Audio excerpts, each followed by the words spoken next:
Proverbs 24. Be not thou envious against evil men, neither desire to be with them, for their heart studieth destruction, and their lips talk of mischief. Through wisdom is an house builded, and by understanding it is established, and by knowledge shall the chambers be filled with all precious and pleasant riches. A wise man is strong, yea, a man of knowledge increaseth strength. For by wise counsel thou shalt make thy war, and in multitude of counselors there is safety. Wisdom is too high for a fool. He openeth not his mouth in the gate. He that deviseth to do evil shall be called a mischievous person. The thought of foolishness is sin, and the scorner is an abomination to men. If thou faint in the day of adversity, thy strength is small. If thou forbear to deliver them that are drawn unto death, and those that are ready to be slain, if thou sayest, Behold, we knew it not, doth not he that pondereth the heart consider it, and he that keepeth thy soul, doth not he know it? And shall not he render to every man according to his works? My son, eat thou honey, because it is good, and the honeycomb, which is sweet to thy taste. So shall the knowledge of wisdom be unto thy soul. When thou hast found it, then there shall be a reward, and thy expectation shall not be cut off. Lay not wait, O wicked man, against the dwelling of the righteous. Spoil not his resting place. For a just man falleth 7 times and riseth up again, but the wicked shall fall into mischief. Rejoice not when thine enemy falleth, and let not thine heart be glad when he stumbleth, lest the Lord see it, and it displease him, and he turn away his wrath from him. Fret not thyself because of evil men, neither be thou envious at the wicked. For there shall be no reward to the evil man. The candle of the wicked shall be put out. My son, Fear thou the Lord and the king, and meddle not with them that are given to change.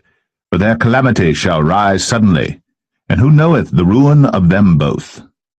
These things also belong to the wise. It is not good to have respect of persons in judgment. He that saith unto the wicked, Thou art righteous, him shall the people curse, nations shall abhor him. But to them that rebuke him shall be delight, and a good blessing shall. Every man shall kiss his lips that giveth a right answer. Prepare thy work without, and make it fit for thyself in the field, and afterwards build thine house. Be not a witness against thy neighbor without cause, and deceive not with thy lips. Say not, I will do so to him as he hath done to me. I will render to the man according to his work. I went by the field of the slothful, and by the vineyard of the man void of understanding, and lo, it was all grown over with thorns, and nettles had covered the face thereof, and the stone wall thereof was broken down. Then I saw and considered it well. I looked upon it, and received instruction. Yet a little sleep, a little slumber, a little folding of the hands to sleep. So shall thy poverty come as one that travelleth, and thy want as an armed man. Good evening. It's Friday, October 17th, 2014. This is your host, Mike Callahan, and welcome to the Watchman News. Wow, I love Proverbs. I love Proverbs. A lot of good lessons to be taught, especially in today's times. A lot of things to pay close attention to. You know, there's a lot of people that are chastising others for trying to tell the truth, for trying to open things up. There's a lot of crazy things going on. There's a lot of oppression of alternative media. Just today, Jason with Saving the Truth movement found a bunch of video files missing on his particular YouTube account. There's one particular video that they keep muting part of an interview out of his video. And it's very interesting. And of course, it does have to do with the topic of Ebola. And if I'm not mistaken, it's the part that speaks on the difference between airborne and aerosolized. And, you know, it just kind of breaks it all down. And it tells the truth of what's really going on. Because I personally confused the two. I didn't know there was a difference. And it's important to know the difference. And it's important to know that just because something's not technically classified as airborne doesn't mean that it's safe either. You know, aerosolized is when you can catch something from somebody else that sneezes or coughs. So, and you don't hear that word. They don't even say anything about that word. You just keep hearing over and over, it's not airborne. It's not airborne. But nobody explains the difference between airborne and aerosolized. And they definitely don't just come out and say, well, it's aerosolized. That means, you know, somebody sneezes on their hand or whatever, opens a door, you could go behind them, open, just like the flu or the cold or, you know, yeah, that's exactly as easy as you can catch it. So anyway, before I forget, before we get into suspicious observers, I do have Ebola to cover tonight. I do have different police brutality and the typical Watchman news stuff. I'm set up a little better tonight, as you could probably see, but you know, down in the About tab, I've actually got links tonight. Wow. Before I get started with all that, I did want to give a plug and a shout out once again to Saving the Truth movement and the Alternative News Gatherer and the whole team over there at Saving the Truth movement. The links for Saving the Truth movement and Alternative News Gather, they're both down in the About tab. And let me show you something a little neat here. And this site is pretty well good to go now. Ordering is available on it. This is the e-cigarette juice site that I was telling you about. But what I wanted to show you isn't necessarily a self-promoting plug, although, hey, why not? Right here, if you go to this site, which is survivalsmokes.webedge.com, you can see the lettering up there. Not quite sure I'm pronouncing it right. Anyway, it's down in the About tab too. But anyway, I have a menu here for alternative news. So, and I won't say everybody because I am missing some people here, which I do plan on adding. But I've got quite a few of us here, and their respective pages, YouTube channels, websites. So if you'd like to check out the different members of the Saving the Truth movement, there you go. So, and I do need to add some. I need to add Scott with the Flash News Network. I believe it's the name of his show or his site and whatnot. So I need to get him added and see if there's anybody else I need to get added there. But anyway, and I wanted to show you as well, Jason does have an Amazon store. So over here on the right-hand side under Buy Survival Gear, there is a link to his store. And it's a good place to go to get needs. And it's probably no better time. And I'm not just trying to sell you something or, that's not the point of this. Anybody that really has their ear to the ground, so to speak, knows that, we're in some very perilous times. And sure, this Ebola thing could just fade away, but I just don't think it's going to happen that easy. This isn't your average run-of-the-mill seasonal flu. And I think anybody that pays any attention to what's going on understands that. So I just wanted to show that to you, throw that out to you, make you aware of its existence, and let's go from here. Let's go ahead and get suspicious observers done and out of the way. Then I do have a video from the Patriot nurse that she had posted today on Ebola preparedness. And I've got a couple stories to cover on Ebola, and then we'll get into the other stories, which pretty remarkable stuff. And when I say remarkable, I don't necessarily mean good. This is the news. So anyway, without further ado, let's go ahead and get suspicious observers out of the way and go from there.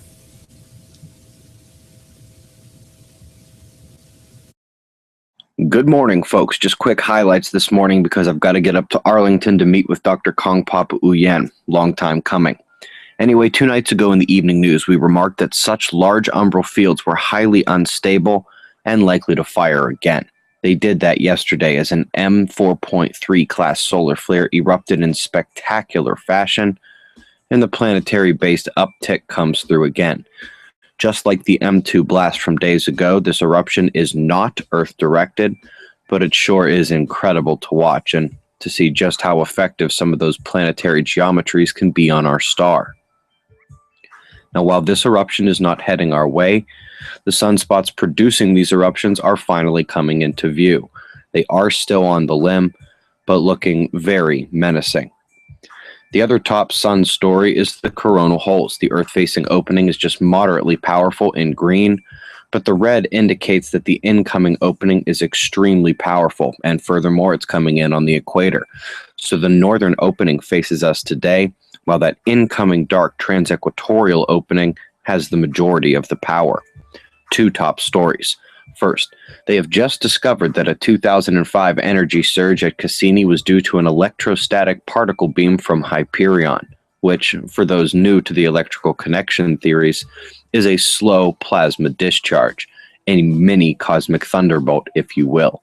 Back on Earth, NOAA has released some winter predictions, just in general terms, where it will be above or below average temperatures and which areas should see the most precipitation.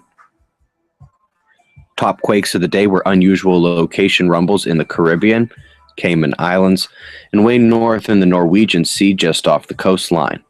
Tropics Watch shows Anna more and more likely to miss a mainland Hawaii landfall, should be heading a bit south. The newest storm developing south of Mexico should be breaking due north. And Gonzalo in the Atlantic is now a major hurricane, pounding Bermuda and also heading north, possibly eastward thereafter. The moisture flow off Gonzalo gives us our top flood watch tonight. Could get ugly up here. Meanwhile, the backside of the low is bringing down major cold behind it. Despite the convergence being in the central states, the high-pressure cell is going to do what they do best: push. The actual storm zones tonight should be west of the convergence in the desert and north of it where the cooler temperatures are really swinging in. Precipitable water overlay on for Australia and New Zealand. The dark blue is where the water is in the atmosphere, and those areas take our watch zones down under. The flows here will have rain across much of Europe, but Ireland is very close to the actual center of the cell, and the heat and moisture continue racing up from the Mediterranean. That's how you get our watch zones here. Got some shots of our star to close. Eyes open. No fear, it's 5:45 a.m. Eastern Time, and that's the news. Be safe, everyone. And a big thanks to Ben Davidson, as always, for a wonderful episode. A little shorter than usual today, so I do real quick got another one, a little bit more focused on the sunspot that's coming around from BPEarthWatch. It's a real short one, so let's just go ahead and get rolling right on into that, and then we can get on with the rest of the stuff. October 17th, 2014. These are Earth-facing SDO images, guys. We have one of the largest sunspots I've ever seen coming around the left corner of the sun. Check that out. It's enormous. Now, they've listed it and gave it a number, but they haven't designated it yet. Now, I'll show you what I'm talking about. And they'll wait till it gets a little further around. But look how energetic it is. Again, same satellite, different camera. You could count 7 small flares in today's images, and this is not a complete day. I'll show you a couple other images. Again, as we're going to stay with this satellite, SDO, just different cameras. This is called the HMI magnetogram. This thing is huge, guys. They've designated it with a number, and I'll show you that. But this thing, look at this, how big it is, and it's growing. This is the one that threw off the large CME that's impacting Mars and comet sighting spring today. That's how large it is. They've given it the number 2192. There's not much information out on it. You notice it's not on either one of these lists as far as the probabilities or the summary. They will list it under 2191. You'll see the box, gold box in the middle bottom. Now, in the area, the other gold box, it has not been listed, but that will give us the actual size when it comes around. But this thing is huge. This is scale. Of course, it's not a photograph of the Earth because we're looking from a satellite beside the Earth. Look at that. The Earth would fit inside there nicely. You're probably looking at 15 to 16,000 miles now across that area, and it is growing. And what that's going to do is increase our chance of solar flares and coronal mass ejection. This thing is going to be directly Earth-facing. Notice it's slightly in the southern hemisphere of the sun. So is the Earth. The Earth is not right along the equator. We're slightly south of the equator of the sun. Again, we will watch this. It's coming around very fast. You've got about 14 days from one edge to the sun of the other. You'll see one of these sunspots. I think around 27.5 days full rotation from one spot to the other. But it's a heads up, guys. Be safe. We're watching it. We're watching a lot of things. Heads up. Thanks to Jesse for that heads up about that sunspot. Yeah, we have to keep an eye on all kinds of things. Wow, it's a really delicate world that we live in. It's a delicate universe that we live in, and you just have to keep mindful of a lot of things. So we'll see. I mean, the sun really hasn't thrown nothing too threatening at us.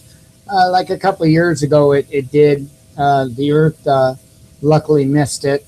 So, but you know, there's nothing you can do other than be prepared and be ready for things like this to happen. So, but when something this huge, when a sunspot this huge comes around, you kind of want to keep an eye on it, because if it would release energy towards the Earth, that would just be absolutely massive. So, take out our grid, all of our electronics, and wow, we'd be in some bad shape, especially considering all the other stuff that we're dealing with right now in this country. So, let's go ahead and get going. I got a couple stories with Ebola, and then we'll get I'll do a video on Ebola preparedness. I'll play one. Patriot nurse is the one that did it. So anyway, let me go ahead. U.S. monitors healthcare worker aboard cruise ship. Aboard. aboard. Potato. A cruise ship with a Dallas healthcare worker aboard who is being monitored for signs of Ebola did not receive clearance to dock in Cozumel, Mexico, a day after Belize refused to let the passenger leave the vessel. Obama administration officials said the passenger handled a lab specimen from a Liberian man who died from Ebola at Texas Health Presbyterian Hospital earlier this month. Officials said the woman poses no risk because she has shown no signs of the illness for 19 days and has voluntarily self-quarantined on the cruise ship, the Carnival Magic. The cruise line said Friday that after not receiving clearance, the ship left Cozumel waters shortly after noon Friday with the goal of returning to its home port of Galveston Sunday morning as originally scheduled. We greatly regret that this situation, which was completely beyond our control, precluded the ship from making its scheduled visit to Cozumel and resulted disappointment it has caused our guests, Carnival said in a statement. Passengers will get a $200 credit on their ship's account and a 50% discount for future cruises. The Carnival Magic had also stopped in Belize, but officials there would not allow the passenger to leave the vessel. In a statement, the Belize government said it had refused a U.S. government request to fly the woman home through the Belize City airport. Other passengers were allowed to disembark there. Wow. And now here's that word again. Remember, I keep telling you about this word. Anytime you see this, be mindful of it. Out of a quote-unquote abundance of caution, the government of Belize decided not to facilitate a U.S. request for assistance in evacuating the passenger through the Philip Goldson International Airport, the government statement said. U.S. officials had been seeking ways to return the woman and her husband to the U.S. before the ship completes its cruise on Sunday. State Department spokeswoman Jen Psaki said that when the woman left the U.S. on a cruise ship from Galveston, Texas on October 12th, health officials were requiring only self-monitoring. Carnival Cruise Line said in a statement that the woman, a lab supervisor, remained in isolation and is not deemed to be a risk to any guests or crew. We're in close contact with the CDC, and at this time it has been determined that the appropriate course of action is to simply keep the guest in isolation on board, the statement said, referring to the Centers for Disease Control and Prevention. A spokeswoman for the cruise line, Jennifer De La Cruz, said that when the Magic made a port call in Belize, other passengers were allowed to disembark with the exception of the healthcare worker and her spouse. There have been no restrictions placed on other passengers aboard the ship, officials said. Wow. And knowing how ships are basically, as Jason put it earlier, a petri dish, just wow. The other wow part of that story is, come on, them ships make a fair amount of money. They couldn't have refunded those, they couldn't just came off with a new ticket for those passengers, and they gave her gave them a ship credit. In other words, to use that $200, they would have to take another cruise. So, they're still going to make money off of this one way or another, and I suppose it's not their fault. It's just not their fault, but come on, that's not fair to all those other passengers. But let's move on. Like I say, we don't have a ton on Ebola tonight. Ebola in U.S. Who has it? Who doesn't? And who might? This is an article that's on the Alternative News Gatherer. As of Friday, 8 confirmed cases of Ebola have been or being treated in the United States, and 1 U.S. citizen died abroad, having never returned to the States. Dozens of others are being monitored or are in some form of quarantine. Let me double check this message.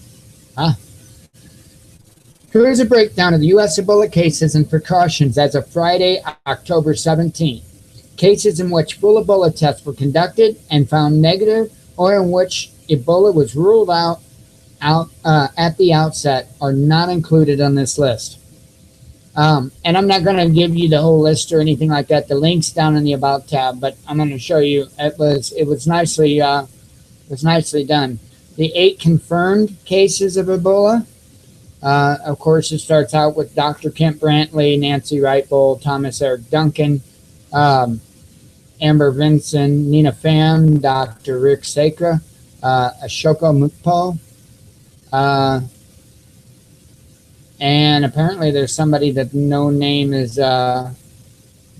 but one confirmed case of a U.S. citizen abroad. That's Patrick Sawyer. They're monitoring at least 76 healthcare workers. Here, there's 48 other people. I mean, it's crazy. So they're notifying all the passengers on that airline that flew with that nurse. And then here's a list of the quarantines in Belize and Northeast Ohio and Dallas, and then unconfirmed cases in Connecticut. So it's crazy. It went from 1 in the CDC telling us, oh, we got this under control, there's nothing to worry about, to, oh my goodness, wow. So it's crazy. It's so crazy that Britain bans hospitals from treating foreign patients to curtail Ebola. So, yeah, interesting. The reason I'm rushing through this is I've got and it's an important video, and it's like 15 minutes. So, but it's very important, or else I wouldn't play it. I try to stay away from long videos because that prevents me from being able to do other news. But I think the link's down there for this. If not, you can search. It's on The Guardian. Britain bans hospitals from treating foreign patients to curtail Ebola. So you can search that headline. If I don't know if I got this story after I set up the news, but yeah, it's pretty much, if you read it, it's pretty much exactly what that says. It's interesting. But yeah, we can't even stop flights. We can't restrict flights. We can't do anything here in the U.S. because that would just make it worse. That would make everything worse. These guys are lucky that they don't have the old Pinocchio gene, don't you think? So anyway, let me let's get to that video from the Patriot nurse, and then we'll cover some other stuff because wow, Ebola gets old after a while. But what are you going to do? It could most definitely be the most important topic in a long time. So in our lives and in everywhere, it's crazy. It's really crazy. I just know it gets tired. It gets tiresome to hear it all the time. But here's the Patriot nurse. The link for this is in the About tab. This is a wonderful lady, does a wonderful job. If you at all can, thepatriotnurse.com, go to one of her training sessions. Please support this lady, even if it's a subscribe on YouTube or if it's a like on Facebook. This lady does a very good job, and she's very serious about what she does. So props to her. Anyway, here's the Patriot nurse and her latest video. Hey folks, it's Patriot Nurse, and in today's segment I want to discuss an Ebola update with you and talk about some practical steps that we can do. My calculus has changed a bit since, well, number one, since we have 2 nurses who are now testing positive for Ebola and who are receiving treatment and care for this. What I want to do today is kind of pull the fear away. I'm not going to do epidemiological stuff here. I'm not going to talk about the nitty-gritty science behind it. You can do that by yourself, and there are plenty of articles that you can read. What I want to talk about today with you are the concrete steps that we can take here to decrease our overall risk factor and help us to thrive in the event of this thing going hot. Okay. So first off, let's look at our goals here overall for preparedness and talk about some ways that we can meet these challenges. Okay, first off, if in the contingency that Ebola, God forbid, spreads and becomes basically a catastrophe here in the United States. If it starts to spread, if it becomes airborne, officially it's not airborne yet. Officially, it's not airborne yet.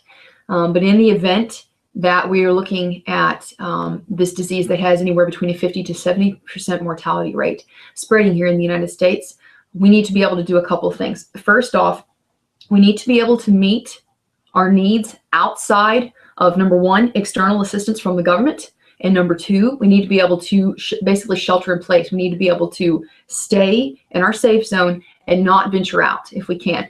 Now, I realize that this is not an easy thing. At first, it might seem like, okay, we're just going to sit here and hunker down and not go anywhere. Here's the thing. I don't know about you guys, but going up and out to work, going to work each day, that definitely entails leaving the safe zone at some point. Okay, so let's pull the fluff away and let's talk about some real concrete steps that we can take right now to better safeguard our family in the eventuality of a straight up epidemic here in the United States. Okay, first off, we need to be able to meet our water and food needs at home, period. Okay, what I would really encourage you guys to do, number one, is have at least a week's worth of water for everyone in your house. That is not an easy feat, especially if you have children and decent sized families. Okay. Also, we need to be able to have at least a month's worth of food, period. At least a month's worth, okay? Why am I saying a month's worth of food and 1 week's worth of water? Because it's a lot easier and it's less storage space to store a month's worth of food versus a month's worth of water. That is a lot. That's a lot. But what I want to encourage you guys to do is to have a way to filter your water. Okay, you need to have that bad boy running. I have 2 Berkeys, and I'll put a link down in the description box below to the methods that I use to purify my water. I got 2 of those running at any given time. 2 is 1, 1 is none. Okay, you need to be able to make sure that you can meet your food and water needs without having to go to Walmart, without having to go into the cesspool of humanity where everybody sits there and congregates and swaps germs. Okay, so let's make sure that we have the ability to do that. And I recognize that money is really tight right now for a lot of people, but if you're not able to meet a month, if you're not able to meet 2 months, just do as best as you can. Okay, I recognize that folks, people are hurting right now for sure, but just do as best as you can. Okay, that's the beans portion here. Okay, the bullets thing, we can talk about that at some point later. If people start to, especially in the event of an epidemic, okay, this is the series of events that we're looking at here. In the event of an epidemic, you're going to see shortages. You're going to see runs on food. When there are runs on food, people are going to get violent. That's just how it is. I don't know that guns are going to come out and weapons are going to come out, but I want to be prepared for that contingency. Ideally, I would not want to go and put myself in that situation. But you need to make sure that you have the ability to defend yourself and your family. Okay. The third point here is of the beans, bullets, and band-aids, the band-aids portion. While it is very nice to have protective equipment, personal protective equipment, that's half the battle, guys. Having supplies is not going to help you unless you know how to use it. I really, really want to encourage you to come out to class. And this is me looking at you right now saying, come out to class, because it's not just about how much stuff you've got in your high-speed operator medical kit. Okay, skills are really important here, especially when we're looking at managing disease at home. And I'm not talking about managing Ebola at home. That's not what I'm talking about. Let me elaborate on something. Okay, so I think it was on the Today Show. There was a nurse who, might I add, at great peril to her career and her licensure potentially, came on public television and said, hey, look, we didn't talk about this. Basically, she was highlighting the inefficacy of the hospital and of the protocols under which Mr. Duncan, patient 0, Mr. Duncan was treated. And subsequently, the 2 nurses have tested positive at this point, have become infected. Okay, this nurse highlighted something very, very important, and God bless her, wherever she is. If she sees me, God bless you, darling. She said that if she could avoid going into the hospital for care, that she would. Now, there's a point to this, okay? Specifically when it comes to the ER, guys, okay? Even if we're not talking about, somebody we love catching Ebola, it could be influenza. We're fixing to get into influenza season right now. It could be influenza. It could be a digestive disease. Anytime that you have to go into the ER and sit there and wait, you're swapping germs with all those people there. The ER is the last place that I want to be in the event of an epidemic for sure. The hospital is the last place I want to be anyway. Hospital is where people go to die. If you can avoid being there because you have the ability, the knowledge and the skills, and arguably the supplies to take care of people at home, that is going to serve you no matter what. Okay, so let me encourage you to come out to class. Seriously, come out to class. Even if it's not with me that you train with, just go and get some training somewhere. Okay. That's the medical supplies aspect of things. Okay. So the next portion here that I want to cover with you guys is what we can do now preemptively on a personal health level to decrease our overall risk of contracting Ebola. Okay. At this point, I totally just lost my earring. That's really funny in the midst of a heavy video. Hold on one sec. Maybe that'll be an outtake, but there's a lot of me that's like, no, maybe I should just leave it. Maybe I should just leave it and add a little bit of levity to the situation. Okay. So, where shall I go? Okay.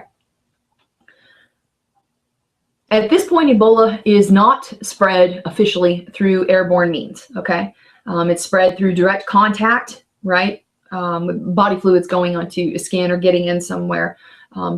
That is how it has officially been known to spread at this point, okay? What we really need to focus on to mitigate our risk for needing to go to the hospital and potentially contract something else, you've got to focus on your health, guys. If you've been putting it off, if you've been putting off getting on a probiotic, if you've been putting off taking green vibrance, which I'll put a link down here in the description box below. I love it. I take it every day. It's marvelous. Helps your immune system for sure. Helps meet trace mineral deficiencies in your body. If you have been putting off taking care of yourself nutritionally, for sure, you can't do that anymore. I'm looking at you right now, and I'm telling you right now, you got to get your health squared away now, right now. The time to take care of your health is before you need your health to actually function, right? We need our immunities to be functioning very well right now. So let me encourage you, please, please, please eat well, take care of yourself, and I beg you, get good rest. It is a discipline. It is not easy for a lot of people to get good quality sleep, but you need to make that a priority, okay? If you are running low on sleep, low on energy, your immune system is going to be taxed, and we need our immune systems right now to be functioning with like heavy hitting 50 cals, if you will. I want my immune system right now to be going in with an Abrams when it comes to facing some of the potential threats that we do, okay? Make sure that you're squared away nutritionally, okay? And consider green vibrance or some other probiotics and health supplements. I'll put a link down in the description box below to what I take every day, okay?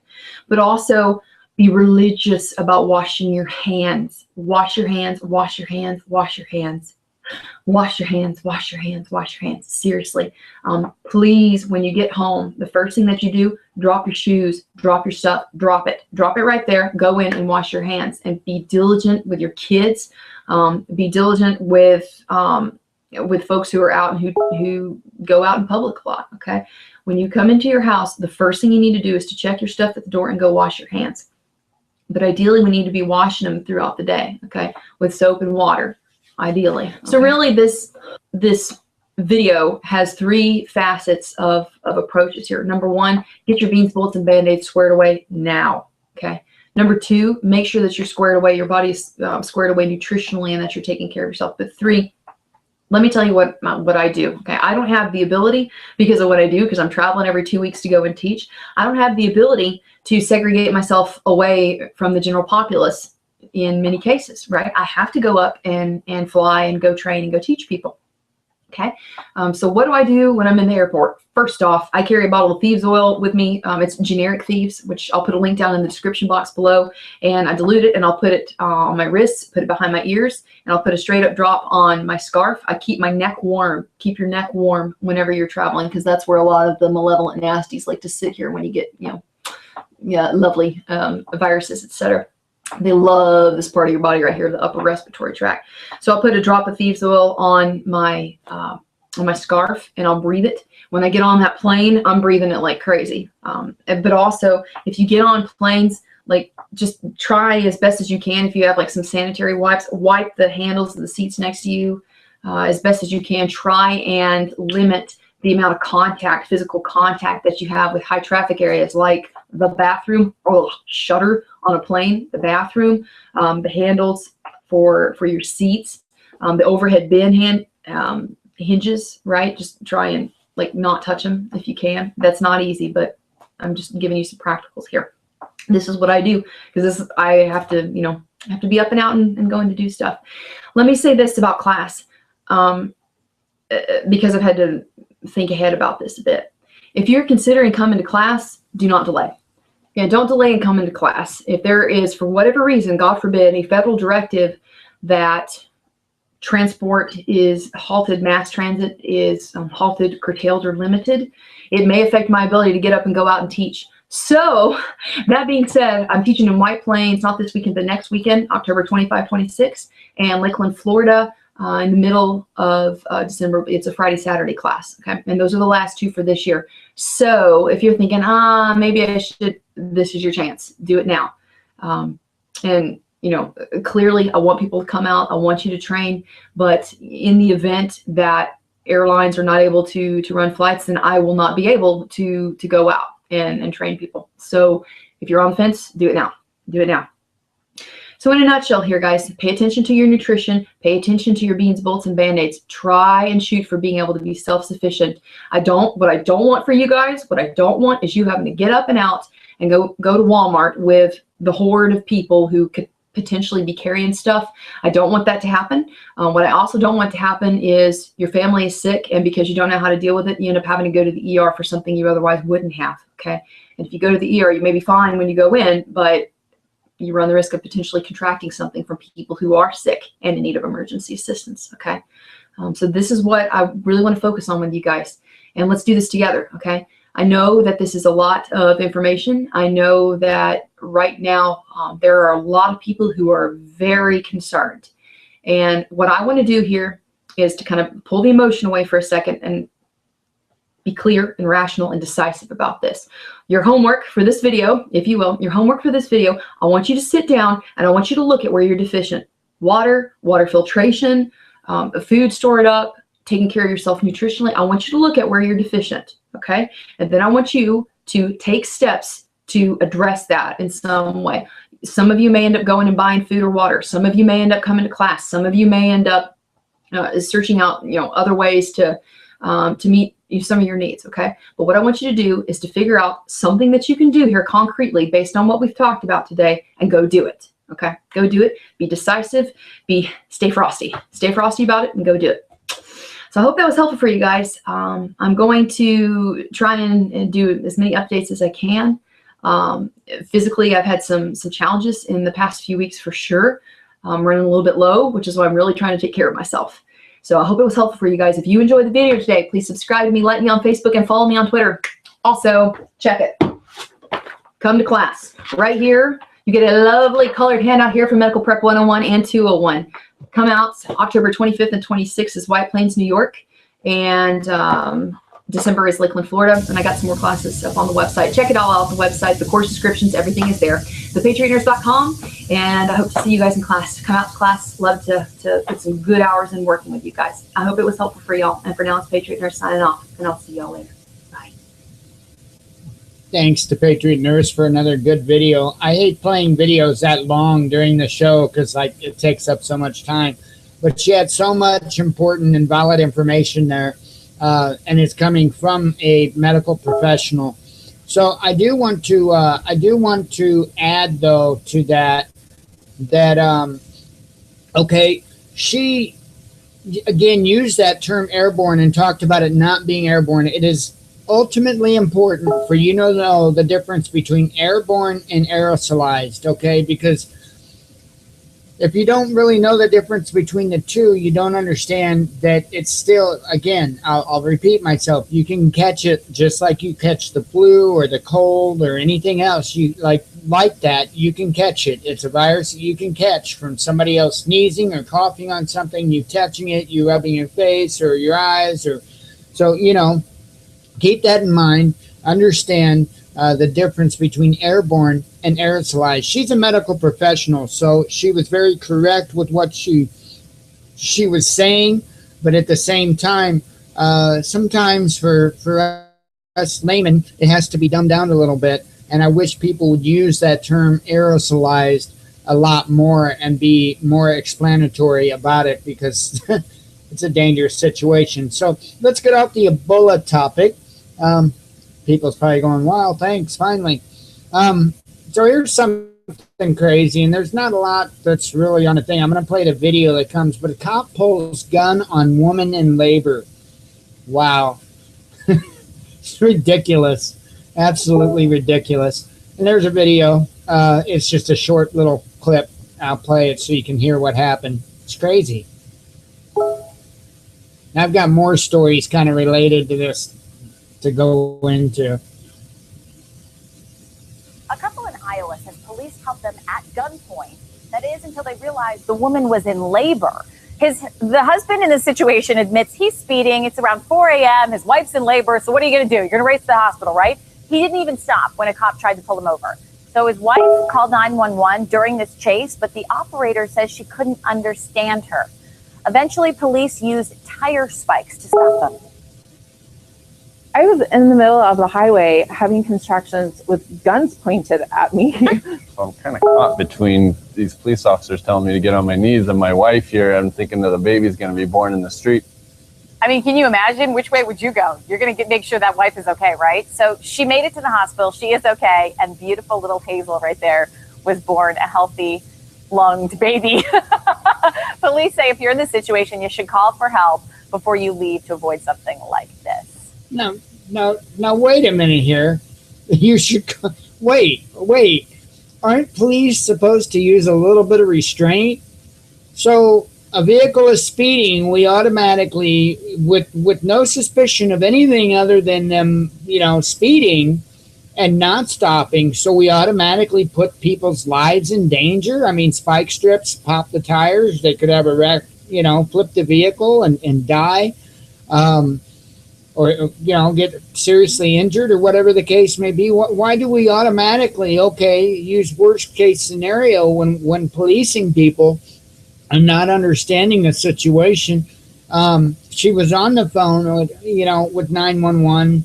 I understand the dispatcher supposedly couldn't understand her. It's ridiculous. So they just go for broke anymore. I mean, when you've got the SWAT teams knocking down doors because somebody's grass is too high, it's ridiculous, and it's got to be stopped, and it's not going to stop itself. It's going to take us saying we've had enough. And here's an instance of somebody doing just that thing, and it's kind of an unlikely situation.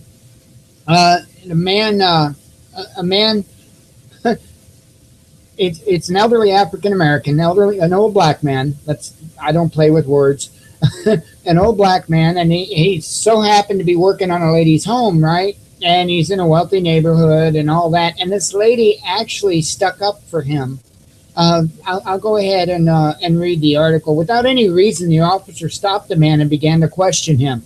The man had allegedly expressed some dissatisfaction with how he was being singled out, and the officers then ordered him to get on the ground. Jody Westby, a white female attorney and CEO of a company called Global Cyber Risk LLC, witnessed the altercation while working from her home office. She immediately ran out to confront the police and asked her housekeeper to record the developing situation.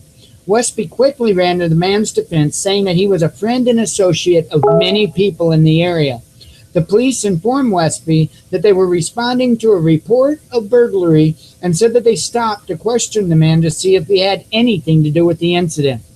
Westby did not back down and demanded that the officers tell her the address of where the report came from. When they provided her with the address, she informed them that they were blocks away from the alleged crime and weren't even in the right neighborhood. She then informed the officers that she is an attorney and that they did not have the right to detain him. After threatening to report the officers, she picked the man up and carried him away, saying to them, "Please leave our neighborhood." Westby then said to the officers as they were driving away, "Just because he's black doesn't mean he's here to rob a house. He works for us. He's been in this neighborhood for 30 years. Westby later said that you got a white woman and a Hispanic woman standing up for a black man against two black cops. It was shameful how they behaved. And if it were Columbia Heights or some other neighborhood, it'd probably just be worse. It was very interesting in the sense of getting a picture of how black cops treat black people and how humiliating that was for him and how they were treating him just like a dog. This incident shows how important it is for people to stick up for one another and start recording and asking questions when someone is being hassled by a police officer. If there was just one person like Jody Westby on every street, this world would be a much safer place. And I agree, this is what it is going to take unfortunately, her statement is totally correct. Wow. I mean, it couldn't be any more correct. Luckily, that was a nice neighborhood. In another neighborhood, it could have ended totally different. And let me show you just that. Yes, I do have an incident of that. This is a incident in Boston, was it? Yeah, Boston, to where a police officer literally he assaults this man for recording this incident. Apparently, he was riding around on his moped, right? And he saw an unidentified Boston police officer kicking a handcuffed and face down man in the head. Okay, so when he's cruising around with his friends on his moped, hey, don't judge. He's seen this. He's seen this officer assaulting this handcuffed man that was face down in the street. And as you can see by the thumbnail there, you know, he's got his shirt over his head. He can't see. His hands are cuffed behind his back. And the officer's obviously, he's kicking him in the head. So this guy took it upon himself to stop and start filming. Watch what happens to this guy for doing that. Thanks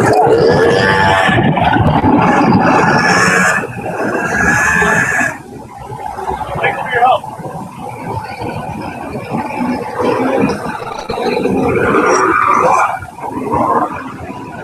Thanks for your help.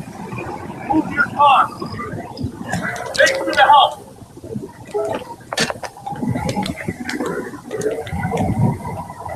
Thanks for all your help.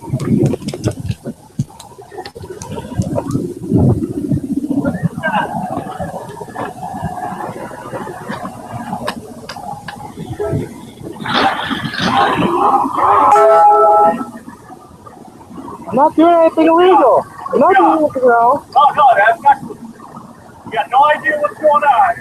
Stop the traffic. Make them go. There was already a car stopped. You can't even see.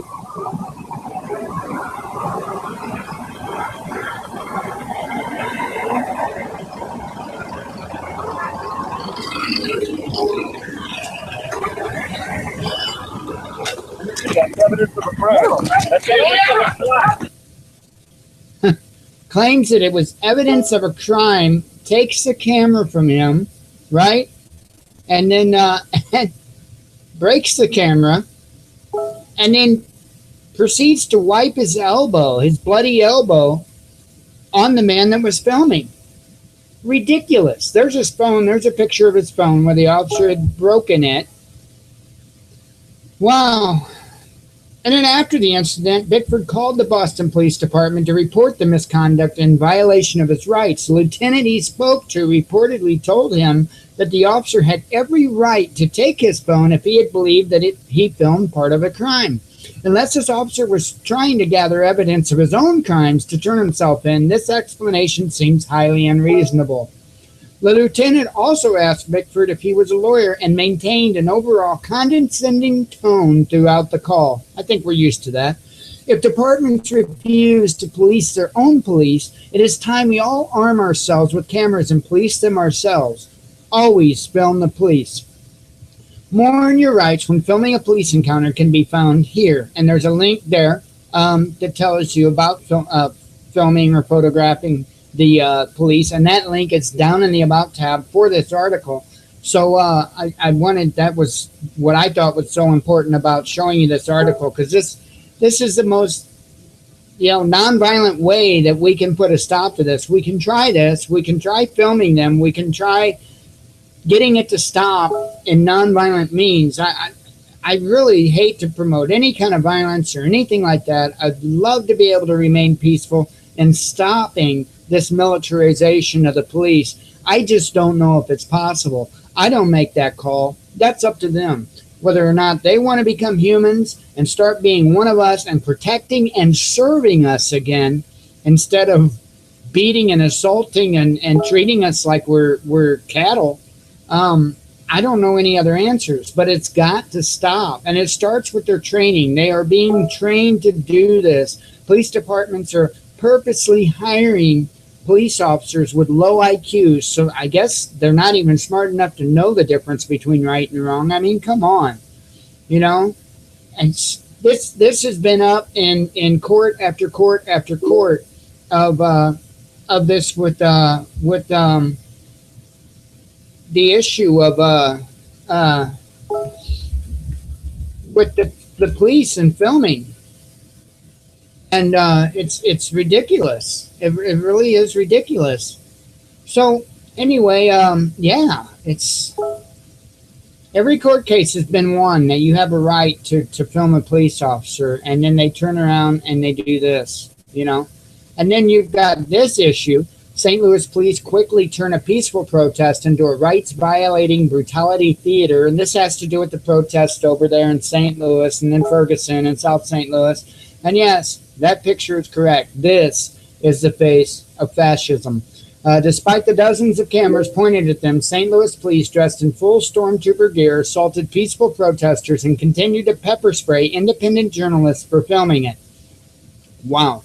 So, and it is true, and I'm not going to read through all this. It's a rather large article. The link is down in the About tab.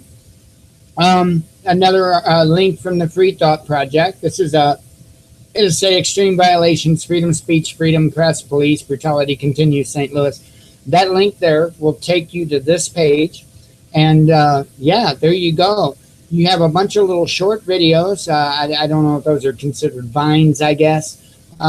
And then I remember tweeting and sharing on Facebook this particular image of when they blocked off a street in the Shaw neighborhood.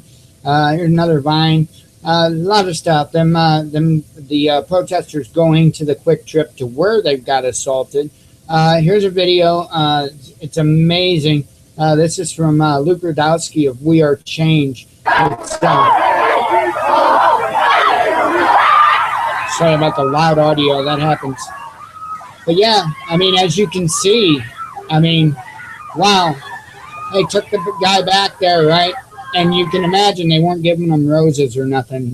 There was no roses being given to the guy they drug away. And the guy didn't do nothing. He was sitting down. They were having a sit-down protest. So that he deserves getting jabbed with a nightstick and then dragged out and probably kicked and everything else. It's ridiculous. This officer here really loves his job. He's getting a good old aim with that pepper spray. It's ridiculous. This is the reporter that he was aiming at and directly sprayed. They are targeting the media. They are directly targeting the media. It's ridiculous. Of course, they're not just targeting mainstream media. They're not even there. If they are, they're off to the side where you can't really see anything. They got the reporter, you know, and they don't show anything that is really going on. They always show just a part of the situation and then spin it to sound like these protesters are bad, and they're not. Look, I've gone over and over and over my thoughts on these protests and stuff like that. Hey, people have the right. They have the right, whether you stand behind their cause or not. This is the United States of America. They have the right to protest. So they should be able to do so. They should be able to protest peacefully in peace. Okay, hey, I know they were burning flags and dragging flags on the floor or on the ground and all. Look, they got the right, the constitutional right. It's been voted on in the Supreme Court. I don't agree with it. I think it's a shameful thing to do to the American flag. But come on, it's a symbol. It's a symbol. Let's not get all worked up over a symbol.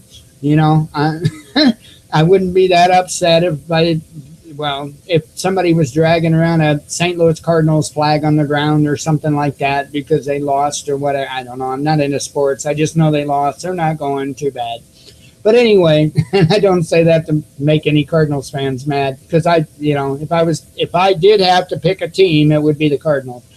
But anyway, this is ridiculous. You know, it's nothing but police brutality, and it's trying to pit the people and divide the people and everything else, and it's just not going to lead to a good thing. So anyway, that's what I have for you tonight. All these links are down in the About tab. I thank you for joining us. May God bless you. May He walk with you. Always be one with your spirit. You know I love you all. You have a good night, and I will see you Monday. Have a good weekend. See you later.